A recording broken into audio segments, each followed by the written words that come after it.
Fibroid uterus എന്ന് പറഞ്ഞാൽ ഒരു ട്രീറ്റ്മെന്റ് വേണ്ട ഒരു അസുഖമാണോ? എന്റെ ഫൈബ്രോയിഡിന് സർജറി വേണോ? അങ്ങനെ ചോദിച്ചിട്ട് ഒരുപാട് ആൾക്കാർ നമ്മുടെ ഒപ്പിലൊക്കെ വരാറുണ്ട്. നമ്മൾ കാണാനുള്ള ഫൈബ്രോയിഡ്സിൽ നല്ലൊരു ശതമാനം ആൾക്കാർക്കും പ്രത്യേകിച്ച് ട്രീറ്റ്മെന്റ് ഒന്നും വേണ്ട എന്നുള്ളതാണ് നമ്മൾ മനസ്സിലാക്കാറുള്ളത്.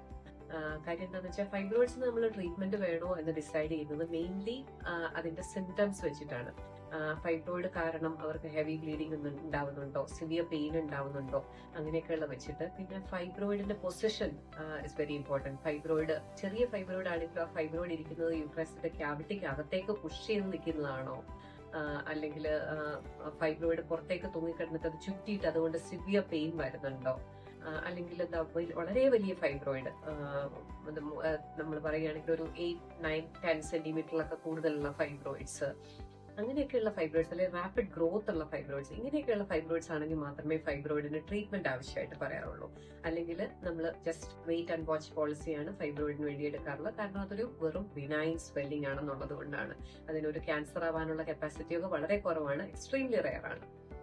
പിന്നെ ഫൈബ്രോയിഡിന് അഥവാ ട്രീറ്റ്മെന്റ് വേണമെന്ന് വെച്ചാൽ പോലും അത് സർജിക്കൽ ട്രീറ്റ്മെന്റ് ലാപ്രോസ്കോപ്പി വഴി വളരെ ഈസി ആയിട്ട് നമുക്ക് ചെറിയ പെയിനേ ഉണ്ടാവുള്ളൂ. ഒരു 3 പോർട്ട് ലാപ്രോസ്കോപ്പി വെച്ചിട്ട് നമുക്കത് ഈസി ആയിട്ട് റിമൂവ് ചെയ്യാൻ പറ്റും.